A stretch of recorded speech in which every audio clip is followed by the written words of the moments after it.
நான் உங்கள் சரவணன். டிஎன்இஏ 2024க்கான நிறைய வழிமுறைகளை ஒவ்வொன்றா நம்மளுடைய பெற்றோர்களுக்கும் மாணவர்களுக்கும் சொல்லிக்கொண்டே இருக்கிறோம். ஸோ ஒரு சிறிய இடைவெளிக்கு அப்புறம் என்னோட ரிசர்ச் ஒர்க்கின் காரணமாக ஒரு சின்ன கேப்பு, அவ்வளோதான். சரிங்களா?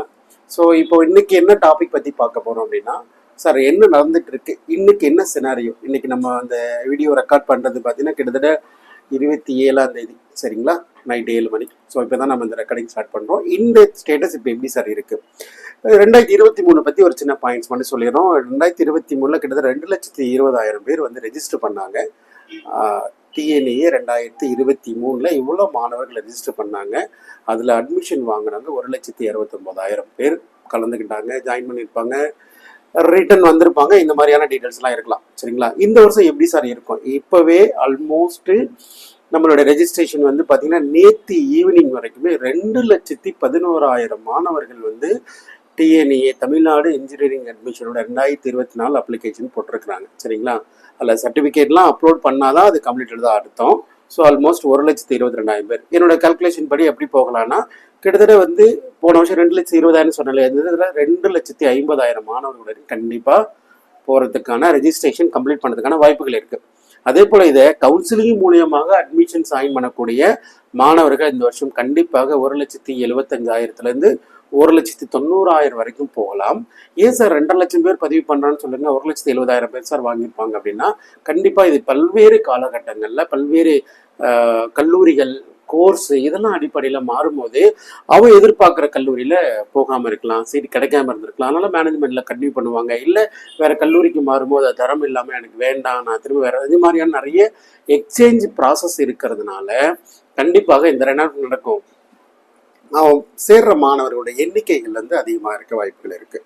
சார் நான் ஒரு மேனேஜ்மெண்ட் கோட்டாவில் ஜாயின் பண்ணிட்டேன் சார், அது ஒரு நார்மல் காலேஜ் இல்லை டாப் காலேஜே இருக்கட்டுமே, நார்மல் காலேஜ் சார், நான் அதுக்கு கவுன்சிலிங் போடணுன்ற அவசியம் இல்லை, காலேஜுக்காரங்க நீங்கள் வேணவே வேணான்னு சொல்லிட்டாங்க, கவுன்சிலிங் போடணும்னு சொல்லவே இல்லை, பண்ணவே வேணான்னு சொல்லிட்டாங்க.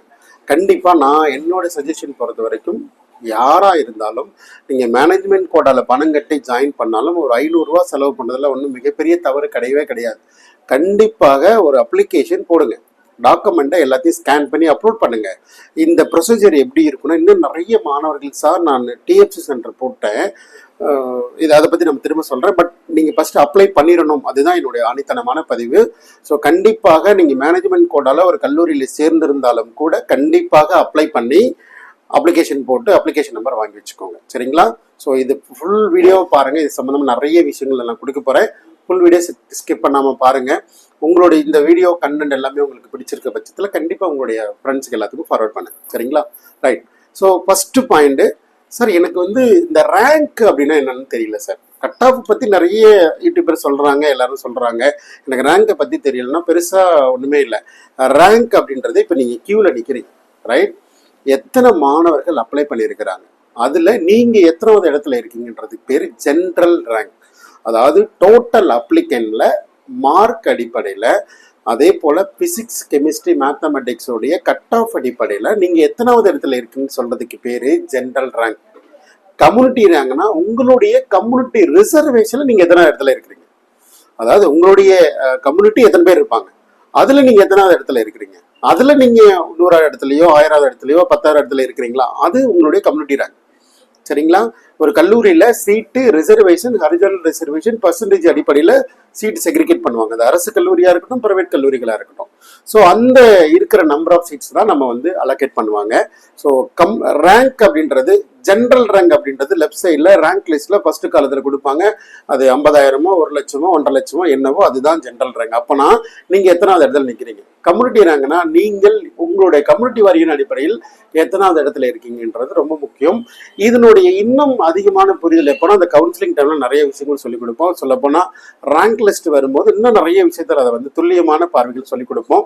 ஏன்னா அந்த community rank is playing vital role for getting admission for which college and which course. அது ரொம்ப ரொம்ப முக்கியமான பாயிண்ட். கண்டிப்பாக வரப்போகிற காலகட்டங்களில் அதை பற்றி நம்ம நிறைய பேசலாம். பாயிண்ட் நம்பர் 2 சார், இந்த சார் ஒரு காலேஜுக்கு போனேன், இல்லை எனக்கு ஒரு அண்ணன் கால் பண்ணார், இல்லை எனக்கு ஒரு ஆசிரியர் கால் பண்ணார், நிறைய சூப்பராக சொல்லி கொடுத்தாரு சார், ஒரு காலேஜ் கோர்ஸ் எப்படி கலெக்ட் பண்ண சொல்லி கொடுத்தாரு. கண்டிப்பாக சந்தேகமே இல்லை, தாராளமாக இருக்கட்டும். அதே போல் கல்லூரி நிர்வாகம் இருக்கிறாங்க, ஏதோ ஒரு கல்லூரி சொன்னாங்க, எதில் இருந்தாலும் அப்ளை பண்ணாங்க, பாஸ்வேர்டு செட் பண்ணிட்டாங்க, ஒரு கம்ப்யூட்டர் செட்டில் கொடுத்து எல்லாமே ஓகேங்க. உங்களுக்கு அந்த பாஸ்வேர்டு தெரியுமா? அந்த பாஸ்வேர்டு கரெக்டாக கையில் வச்சிருக்கிறீங்களா? இல்லை ஒருவேளை காலேஜில் பண்ணிட்டாங்க சார், எனக்கு பாஸ்வேர்டு கூட கொடுக்கல, எனக்கு அந்த பாஸ்வேர்டுடைய புரிதலே இல்லை, தப்பா சார் ரைட்டா சார்? சரியான பர்சன் கையில் இருக்கிற பட்சத்தில் தப்பே கிடையாது சார். நான் ஒரு கல்லூரியில் கொடுக்கும்போது உங்களுக்கு எந்த கேப் இருக்கக்கூடாது. அந்த காலேஜில் அந்த பாஸ்வேர்ட் டிரான்ஸ்பரன்சியாக இருக்குன்னா உங்கள்கிட்ட அந்த டிரான்ஸ்பரன்சி இருக்கணும், நீங்களும் அதை லாகின் பண்ணி பார்த்தால் அந்த புரிதல் இருக்கணும். இல்லை உங்களுக்கு தெரியாமல் அவங்க பாஸ்வேர்டை மாற்றி கையில் வச்சுக்கிறதுன்றது is making mistake. Some colleges என்ன பண்ணுவாங்கன்னா, நம்ம ஒரு பாஸ்வேர்ட் செட் பண்ணுவோம், அது நமக்கு தெரியும், அவங்க என்ன பண்ணுவாங்கன்னா without my knowledge we are getting change the password. அவங்களுடைய பாஸ்வேர்டு போன்னு வச்சுப்பாங்க, கடைசி வரைக்கும் நமக்கு அந்த பாஸ்வேர்ட் தெரியும். அப்படி இருக்கக்கூடாது. அவங்களுக்கும் தெரியணும், உங்களுக்கும் தெரியணும், உங்க அண்ணாவுக்கும் தெரியணும், எல்லாருக்கும் பாஸ்வேர்ட் நாற்பதில் பத்திரமா வச்சுக்கலாம், தப்பு கிடையாது. ஏன்னா இது எங்க தப்பு நடக்குன்னா, ஒரு கல்லூரியை சார்ந்து போகும்போது அந்த கல்லூரி நிர்வாகம் என்ன பண்ணுவாங்க, நீங்க எதிர்பார்க்குற கோர்ஸ் கம்ப்யூட்டர் கோர்ஸா இருந்துச்சுன்னா அந்த ஒரு கம்ப்யூட்டர் கோர்ஸ் அந்த ஒரு காலேஜ் வச்சுட்டு என்ன பண்ணிடுவாங்க, to wind up the counselling. அந்த கவுன்சிலிங்கை முடிச்சிருவாங்க. ஒருவேளை உங்களுடைய மார்க்கும் ரேங்க்கும் அது அந்த கல்லூரிக்கு பொருத்தமாக இல்லை பிரச்சனை, அந்த கல்லூரியிலேருந்து ஸ்கிப் ஆகி வெளியில் வரும். சொல்ல போனால் அந்த ரவுண்டு கவுன்சிலிங்லேருந்து வெளியே போயிடும். நம்ம காமன் போர்ஷன்லாம் இருக்கும்போது அந்த கல்லூரி ஒருவேளை முதல் பட்டதெல்லாம் இருக்கிறீங்க, கவர்மெண்ட் கோடால சீட் வந்தாக வேண்டிய கட்டாயம் ஒரு குடும்ப சூழ்நிலை அப்படின்னா நீங்கள் என்ன பண்ணணும், அந்த பாஸ்வேர்டு உங்களுக்கும் தெரியணும், நீங்கள் பிடிச்ச கல்லூரி, சீட்டில் பிளாக் பண்ண கல்லூரி, பிளாக் பண்ண கோர்ஸு, அந்த கோர்ஸ் வச்சு நீங்கள் என்ன பண்ணணும், அடுத்தடுத்த நிறைய கல்லூரிகளை நீங்கள் ஆப்ஷனில் வச்சு அந்த சீட்டை நீங்கள் உங்களுடைய சீட்டாக மாற்றிக்கொள்ள வேண்டும். ஏன்னா கவர்மெண்ட் கொடுக்குற 25,000 பணத்தோடைய அருமை காலேஜுக்கு வேணால் தெரியாமல் இருக்கலாம், அஸ் ஏ பேரண்டா அஸ் ஏ ஸ்டூடெண்டாக நமக்கு தெரியும். So be aware. For password resetting ஒன்றும் பெரிய இஷ்யூஸ் கிடையாது. ஜஸ்ட்டு ரீசெட் பாஸ்வேர்டில் போய் உங்கள் மெயில் கொடுத்தீங்கன்னா உங்கள் மொபைல் நம்பர் எதர் மெயில் ஐடிக்கு ஒரு ஓடிபி வரும், அந்த ஓடிபி போட்டிங்கன்னா புதுசாக பாஸ்வேர்ட் செட் பண்ண சொல்லிடும். அந்த பாஸ்வேர்டில் டிரான்ஸ்பரண்டியாக கரெக்ட் பர்சன்னா கல்லூரியாக இருந்தாலும் சரி நீங்களும் சரி கரெக்டாக இருந்ததுன்னா அது அப்படி ஓகே, இல்லைனா நீங்கள் சேஞ்ச் பண்ணி கையில் பத்திரமா வச்சுக்கோங்க. கவுன்சிலிங் டைமில் வி வில் டிஸ்கஸ், சரிங்களா? ஸோ அதனால் அது ஒன்று அதை நினச்சிக்கிட்டு பயமாக ஏதோ நடந்துச்சு எப்படி நடந்துச்சுன்ற பேரண்ட்ஸ் மட்டும், இப்போ ஸ்டூடெண்ட் மட்டும் இல்லை, பேரண்ட்ஸ் அதை விட நிம்மதியாக தூங்கக்கூட மாட்டாங்க. ஏஞ்சா தூங்கணும், ஐயோ ஏதோ தப்பு நடந்துச்சோ ஏதோ பண்ணிட்டோம் அப்படிலாம் பயப்படாதீங்க. B relax. What happened in உங்களுடைய ரேங்க் லிஸ்ட் வரும்போது தான் நமக்கு தெரியும். எதுலையுமே பயப்படாதீங்க, எல்லாத்துக்குமே ஒரு சொல்யூஷன் இருக்குது. அடுத்த பாயிண்ட் டிஎஃப்சி சென்டர். அதுதான் உங்கள் கூடவே இருக்கிற மிகப்பெரிய உங்களுக்கு இந்த அப்ளிகேஷன் போட்டிங்க ஒரு நம்ம அப்பப்போ சொல்லிட்டே இருக்கிறோம், இந்த டியூஷன் ஃபீ வேவியர் ஸ்கீம் எல்லாரும் ரேஸ் கொடுங்க. இன்ன வரையும் நிறைய பேர் கொடுத்ததா சொல்லவே இல்லை. எப்போ கால் பண்ணி என்கிட்ட பேசுகிறாங்க, இந்த ஸ்காலர்ஷிப்பு, முதல் பட்டதாரி, இது மாதிரி நிறைய விஷயங்களை தவறுதலாக பண்ணிட்டு அதெல்லாம் எதை பற்றி கவலைப்படாதீங்க. கவுன்சிலிங் அப்ளிகேஷன் நீங்கள் அப்ளை பண்ணிட்டீங்க, அது எவ்வளோ பெரிய தலைகீழான தவறாக இருந்தாலும் ஒரு டிஎஃப்சி சென்டர் போயிட்டு ஒரு லெட்டர் கொடுத்து ஆதார் கார்டு காப்பி ஜெராக்ஸ் கையில் கொடுத்தீங்கன்னா அவங்க அழகாக என்ன தவற வேணால் சரி பண்ணி கொடுப்பாங்க. அவர் have rights for anything. உன்னோட அப்ளிகேஷனில் எதை வேணால் மாற்றலாம், எக்ஸப்ட் உன்னுடைய பெயர், பிறந்த தேதி தவிர, +2 ரெஜிஸ்டர் நம்பர் தவிர. அதுவும் தவறாக இருக்கிற பட்சத்தில் மாற்றி கொடுக்கறது ரெடியாக இருப்பாங்க, சரிங்களா? So email ID, mobile number மாற்ற முடியாதுன்னு சொல்லுவாங்க. ஸோ இந்த கேட்டகரி தவிர எல்லா டேட்டாவும் மாற்றிக்கலாம். ஒன்று நடந்துருச்சு, இன்னைக்கு தான் தெரிய வருது, கம்ப்யூட்டர் சென்டருக்கு தப்பாக பண்ணிட்டார், எனக்கு ஒரு அண்ணா பண்ணி கொடுத்தா தப்பாக பண்ணிட்டார், இப்போ கால் பண்ணால் எடுக்க மாட்டேங்கிறார் சார், இதெல்லாம் இதை பற்றி கவலைப்படாது. உங்களுடைய லைஃப். நீங்கள் ஒரு டிஎஃப்சி சென்டர் சார்ந்து இருக்கணுன்றது அவசியம். அந்த டிஎஃப்சி சென்டரில் போய் எந்த சந்தேகமாக இருந்தாலும் நீங்கள் கேட்கலாம், சரிங்களா? பட் சாய்ஸ் ஃபில்லிங் பண்ணும்போது டிஎஃப்சி சென்டரில் இருக்கிற ஃபேக்கல்ட்டியாக இருக்கட்டும், டிஎஃப்சி சென்டரில் இருக்கிற ஸ்டாஃபாக இருக்கட்டும், அவங்க அந்தளவுக்கு ஃபேவரபுளாக பண்ணுறாங்கன்னு சொல்லி கேட்டிங்கன்னா கண்டிப்பாக இல்லை. நீங்கள் என்ன 10 காலேஜ் அந்த 10 காலேஜ் செலக்ட் பண்ணி சாய்ஸ் போட்டு லாக் பண்ணி கையில் கொடுத்துருவாங்க. பட் நமக்கு என்ன கிடைக்கும், எனக்கு கிடைக்குமா கிடைக்காதா, இன்னமும் சாய்ஸஸ் கொஞ்சம் ஆட் பண்ணலாமா, இல்லை இந்த சாய்ஸே போதும் எனக்கு கண்டிப்பாக கிடைச்சிருமா, இதெல்லாம் அவங்களுக்கு அந்த டிஎஃப்சி சென்டர் ஃபேக்கல்ட்டி இருக்காது. நீங்கள் utilise only for TFC centre for correction any document after counselling progress டைமில் ரிப்போர்ட்டிங், இந்த மாதிரி பர்பஸ்க்கு யூஸ் பண்ணுங்கள். கவுன்சிலிங் சாய்ஸ் செலெக்ஷன் டைமில் நம்மளோட யூடியூப் சேனலில் சூப்பரான நிறைய கண்டென்ட்லாம் கொடுப்போம், நீங்கள் எங்க கூட ஃபாலோ பண்ணுங்க, சரிங்களா? ஸோ அதே போல் கவுன்சிலிங்கில் தான் சார் நான் டார்கெட் பண்ணியிருக்கிறேன். கவுன்சிலிங்கில் ஒரு அரசு கல்லூரியில் டார்கெட் பண்ணுறேன், இல்லை கவர்மெண்ட் காலேஜில் போனால் தான் என்னோட ஃபேமிலியை இது பண்ண முடியும், அண்ணா யூனிவர்சிட்டியோ இல்லை அண்ணா யூனிவர்சிட்டி உறுப்பு கல்லூரிகளை போகணும், இந்த மாதிரிலாம் நீங்கள் ப்ளவரில் இருக்கிறீங்கன்னா ஃபஸ்ட்டு நீங்கள் ஓல்டு டேட்டாபேஸ், அதாவது ஓல்டு 2023 எத்தனை கல்லூரிகள் இருந்தாங்க, நம்ம மாவட்டத்தில் எத்தனை கல்லூரிகள் இருக்கிறாங்க, சென்னையில் எத்தனை கல்லூரிகள் இருக்கிறாங்க, கோயம்புத்தூரில் எத்தனை கல்லூரிகள் இருக்குது, இதெல்லாம் ஒரு புதுசாக ஒரு நோட் ஒன்று வாங்குங்க, வரிசையாக எழுதுங்க. மறக்காமல் காலேஜோட கோடு வித் காலேஜோட நேம் அதோட போட்டு நீங்கள் என்ன கம்யூனிட்டி பிசியா 2023 கட் ஆஃப் எவ்வளோ அப்படின்னு வரிசைப்படுத்துங்க. சரிங்களா? கண்டிப்பாக அரசு கல்லூரியில் வரிசைப்படுத்துங்க, டாப் கல்லூரியில் வரிசைப்படுத்துங்க, அட்டானமஸ் கல்லூரியில் வரிசைப்படுத்துங்க. இதெல்லாம் முடிஞ்ச பிறகு நான் அட்டானமஸ் கேட்டகரிக்கு வாங்க. உங்களுடைய மார்க் நீங்கள் ப்ரிப்பரேஷன் ஒருவேளை 180 கட் ஆஃப்க்கு மேலே இருக்கிறீங்க, முதல் ரவுண்டு கவுன்சிலிங்கில் வரீங்க, உங்களுடைய கம்யூனிட்டி அடிப்படையில் நீங்கள் எத்தனாவது இடத்துல இருக்கீங்களோ அத்தனை காலேஜ் வேணும், இல்லை அத்தனை கோர்ஸ் வேணும். சரிங்களா? நீங்கள் ஒரு 1000 ரேங்க்ல இருக்கிறீங்க அப்படின்னா மினிமம் நீங்கள் ஒரு 50லேருந்து 200 காலேஜ் வரைக்கும் நீங்கள் போடலாம். தப்பு கிடையாது.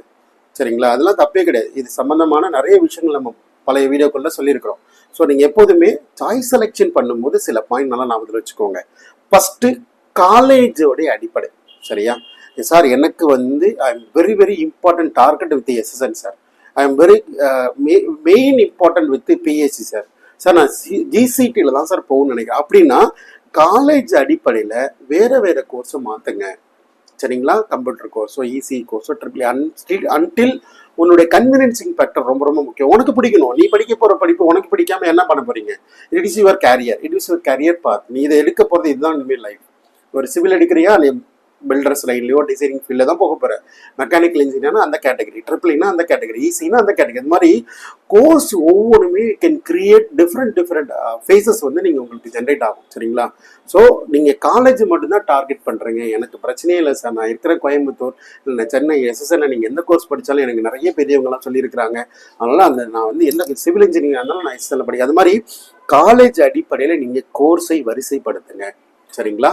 ஸோ காலேஜ் அடிப்படையில் நீங்கள் என்னென்ன கோர்ஸஸ்லாம் ஆஃபர் பண்ணுறாங்க அந்த கோர்ஸ்லாம் எடுத்து ஆஃபர் பண்ணுங்கள். சார் அதில் 8 கோர்ஸ் இருக்குங்க சார், எனக்கு 6 கோர்ஸ் பிடிச்சிருக்கு, 2 கோர்ஸ் ஐடியா இல்லை, அப்புறம் அந்த 6 கோர்ஸ் மட்டும் போட்டுக்கோங்க.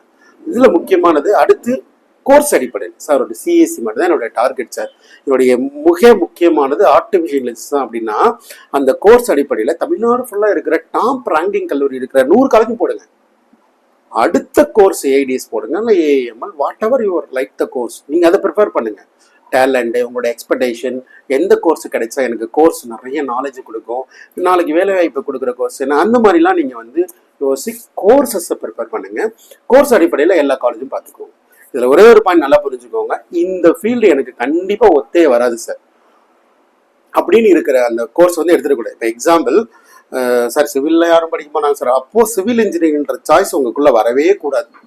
ஒரு தடவைக்கு 2 தடவை நீங்கள் ப்ரிப்பேர் பண்ணி ஒரு காலேஜ் எடுத்தால் அந்த காலேஜோட கோர்ஸ், அந்த கோர்ஸு 1வது இடம், 2வது இடம், 35வது இடம், 366வது இடத்துல கூட நான் வச்சுருக்கிறேன், ஒரு கல்லூரியை வச்சுருக்கிறேன், அதுவும் எனக்கு பிடிக்கும், கிடைத்தால் நான் ஜாயின் பண்ணியே தீருவேன் அப்படின்ற தீர்க்கமான முடிவுகள் இருந்தால் மட்டும் சாய்ஸில் கொண்டு வாங்க. ஒரு காலேஜ் கிடைச்சாலும் கண்டிப்பாக நான் போக மாட்டேன், இந்த காலேஜ் இந்த கோர்ஸ் நான் சும்மா சாய்ஸ் செலக்ட் பண்ணியிருக்கிறேன் ஆனால் போக மாட்டேன் அப்படின்ற ஒரு கோர்ஸையும் காலேஜையும் உங்களுடைய லிஸ்ட்டில் வரவே கூடாது.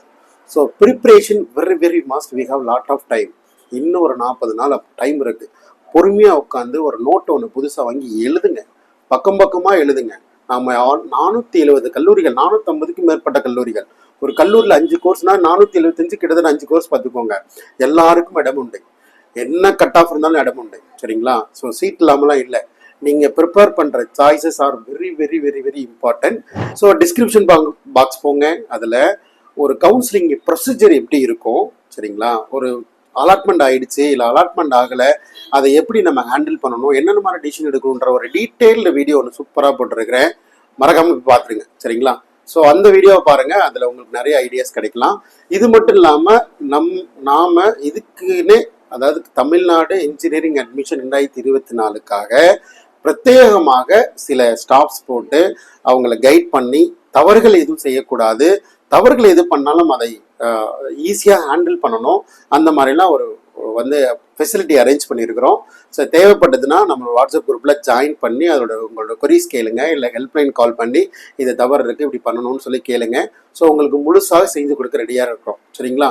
ஸோ ரெகுலராக சப்போர்ட் பண்ணுங்கள், சேனலை சப்ஸ்கிரைப் பண்ணி வச்சுக்கோங்க. இதை தேடுதலில் இருக்கிற நிறைய பெற்றோர்கள் மாணவர்களுக்கும் கண்டிப்பாக ஷேர் பண்ணுங்கள். சரிங்களா? Keep supporting.